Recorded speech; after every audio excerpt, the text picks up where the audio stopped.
কি কারণে নবদ্বীপ কোর্টে আসা? 2020 সালে কবে কেস করে দিয়েছে আমরা জানি না। হঠাৎ ওয়ারেন্ট করে দিয়েছে, ওয়ারেন্ট করার পরে আজকে এখানে বেল নিতে আসতে হয়। এটা নিয়ে 174টা মামলা আছে, পুরো বাংলায় ঘুরে ঘুরে কেসে কোর্টে যেতে হয়, বেল করাতে হয়। পশ্চিমবাংলা সরকারের কাছে আর কোনো কাজ নেই, একটাই কাজ আছে, যারা রাজনৈতিক বিরোধী আছে তাদের বিরুদ্ধে মামলা করে তাদেরকে হেনস্থা করা। কি কেস ছিল? লকডাউনে কেসে আমরা একটা মিছিল করছিলাম, সেই কেসটা এখানে দিয়ে দেবে। কেস দিলে তো একটা নোটিশ দেবে, সেটাও জানি না, আমরা ওয়ারেন্ট করে বসে আছি, অফিওয়ানের কোনো নোটিশ হয়নি? কোনো নোটিশ নেই। কোথায় হয়েছিল স্যার? নিশ্চয়ই এই কোর্টে জেরোডিকশনে কোথাও হয়েছিল। হ্যাঁ, কোথাও হয়েছিল, সেটাও আমার মনে নেই। দাদা, রাজ্যে বিভিন্ন জায়গায় জঙ্গি ধরা পড়ছে, কি বলবেন? জঙ্গিদেরই তো জায়গা হয়ে গেছে এখন, তো এখানে ভালো মানুষের জায়গা থেকে বেশি জঙ্গিরা ঢুকে পড়েছে। বাংলাদেশের যারা ওখানে হিন্দু নিধন করছে তারা কায়দা করে আগে থেকে পশ্চিমবাংলায় জঙ্গিদেরকে ঢুকিয়ে দিচ্ছে, আর এখান থেকেই হাব হয়ে গেছে। এখান থেকে সমস্ত রকম ডকুমেন্ট তৈরি হচ্ছে, সেই ডকুমেন্ট নিয়ে তারা ভারতবর্ষে অন্য অন্য জায়গাও পৌঁছে যাচ্ছে। রোজই সব জায়গা একটা প্রায় ধরুন 1.5 থেকে 2 কোটি অনুপ্রবেশকারী যারা আছে, তার মধ্যে অনেকে জঙ্গি ঢুকে বসে আছে। বিএসএফ এর উপরে রাজ্য সরকার দায়টা পাচ্ছে যে বিএসএফ প্রপারলি দেখভাল করছে না। দেখুন, বিএসএফ যদি ধরুন 23 সালে প্রায় 1200-এর উপরে অনুপ্রবেশকারী ধরেছিল, তারপরে 1400-এর উপরে 24-এ ধরেছিল, কিন্তু ধরার পরে 15 দিন মধ্যে ছেড়ে দেয়। ছেড়ে দেওয়ার পরে ওরা তো আবার কোর্টে মামলা নিয়ে আসে না, কোর্টে রাজ্য সরকার মামলা নিয়ে আসে, তারা আবার এখানেই থেকে যাচ্ছে। মানে তাদের যে একটা রাজ্য সরকার আর কেন্দ্র সরকারের যে এই ব্যাপার নিয়ে একটা সমন্বয় থাকা দরকার, সেটা নেই। এরা সবসময় মমতা ব্যানার্জিকে দেখবেন সবসময় বিএসএফের বিরুদ্ধে উনি গালাগালি করেন, বিএসএফ বিরুদ্ধে মামলা করে দেন। এতে বহু বিএসএফের অফিসাররা মানে ভয়ে অনেকটা থাকে কি, আমরা এখানে 2 বছর ডিউটি করতে এসেছি, আমাদের একটা মামলা হবে, এই মামলাতে আমাকে আবার বারবার আসতে হবে। এইটা নিয়েও একটা সমস্যা আছে। কিন্তু যেখানে দেশের ব্যাপার আছে, রাষ্ট্রের ব্যাপার আছে, সেখানে একটা ছোট্ট সংকীর্ণ বিচার নিয়ে যদি উনি যেভাবে করছেন, তাতে বলতে গেলে জেহাদিদের বাংলায় একটা মরুদ্যান হয়ে যাচ্ছে। বাংলাদেশের সংখ্যালঘু হিন্দুদের উপর যে অত্যাচার হচ্ছে, তাতে কেন্দ্রীয় সরকারের এই কুল অবস্থানটাকে আপনি সমর্থন করেন?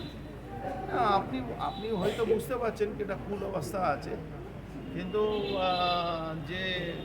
যেভাবে সারা দেশের মধ্যে জঙ্গিদেরকে ধরা হচ্ছে, অনুপ্রবেশকারীদেরকে ধরা হচ্ছে, তারপরে যারা এদেরকে সমর্থন করছে, মোদিজি তো সরাসরি একদিনের মধ্যে অ্যাটাক করে দেবে না, এরকম তো হতে পারে না। কিন্তু যে একটা রাজনীতিক কূটনীতিকভাবে যে প্রেশার দেওয়ার কাজ, সেটা হচ্ছে।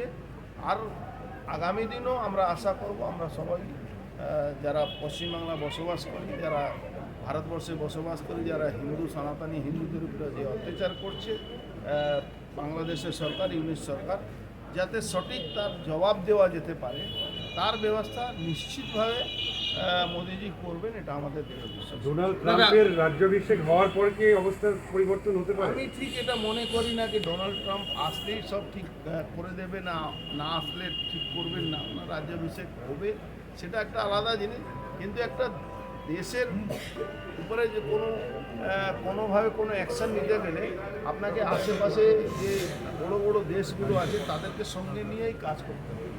করার জন্যে আমরাই এনাফ আছি। হ্যাঁ, এটা পাগলের মতন আলাপ করছিল কালকে, দেখলেন তো আপনারা, 4টে ট্যাঙ্ক নিয়ে যাচ্ছে, আর তার সঙ্গে 50-100 সেনাবাহিনীকে নিয়ে মনে হচ্ছে মক ড্রিল করছে। এটা কি মানে বাচ্চা ছেলে মতন কাজ করছে। ইউনুস সরকার ওই এইটা হয় না, কিছু কিছু দেখবেন বাচ্চারা যখন ঝগড়া করে তখন বলে মার খাচ্ছে, তাও বলে এবার মারও দেখে নেবো, এবার মারও দেখে নেবো। তো ওই ইউনুস সরকার। দাদা, নদিয়াতে ধানতলা হাঁসখালি থানার পুলিশ বাংলাদেশি যারা অনুপ্রবেশকারী আছে তাদেরকে অ্যারেস্ট করেছে, দীর্ঘদিন ধরে অ্যারেস্ট করছে, 1 মাসের মধ্যে প্রায় 30টার উপরে অ্যারেস্ট করেছে। কিন্তু প্রশ্ন হচ্ছে যে এই বাংলাদেশিরা তো বর্ডার পাস করে এসেছে, তাহলে বিএসএফ কেন ধরতে পারলো না? দেখুন, বিএসএফ যে দরকার আছে, বর্ডারকে ফেন্সিং করা, এখানে পশ্চিমবাংলা মমতা ব্যানার্জি জমি দেয়।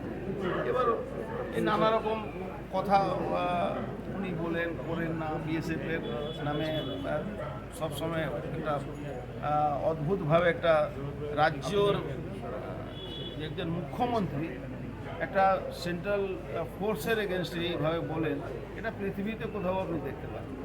কিন্তু আমাদের যে ফেন্সিং দরকার আছে, প্রায় 600 কিলোমিটার ল্যান্ড আছে, প্রায় 300 কিলোমিটার মতন এখনও জলপথ আছে। 600 কিলোমিটারও উনি জায়গাটা দেন না। এই জায়গা না দেওয়ার জন্যে আর তারপরে মোরালি তাদের এগেনস্টে কথা বলেন।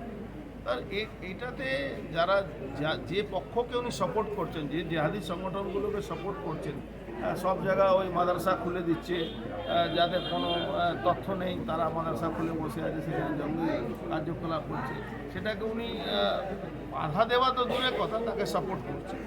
একটা সময় ছিল, আপনারা দেখেছিলেন, বুদ্ধবাবু এই মাদ্রাসার বিরুদ্ধে বলেছিলেন, দুদিনের মধ্যে পাল্টে গেছিলেন। তো ভোট ব্যাংক যেখানে সবসময় সামনে রেখে যদি কোনো মুখ্যমন্ত্রী লেভেলে যদি কোনো নেতৃত্ব যদি চিন্তা করে বা বক্তব্য দেয়, তাহলে কিন্তু খুব ক্ষতি। এটা আমরা সবাই মিলে আশা করছি নিশ্চিতভাবে হিন্দু নিধনকে আমরা বন্ধ করাতেই পারবো। তার জন্য মোদিজি যা কাজ করার আছে করবেন। দাদা, কাঞ্চন মল্লিকের বিধানসভার বিল হচ্ছে 6 লক্ষ টাকা, সেই বিষয়ে কি বলবেন? শুধু কাঞ্চন মল্লিক না, তৃণমূলে ম্যাক্সিমাম লোক জানেন 2 লাখ টাকা 2.5 লাখ টাকার চশমা বিল আছে। যদি খুঁজতে থাকুন না, তাহলে আপনি দেখবেন 150 লোকের 2 লাখ টাকা 2.5 লাখ টাকার বিল আছে।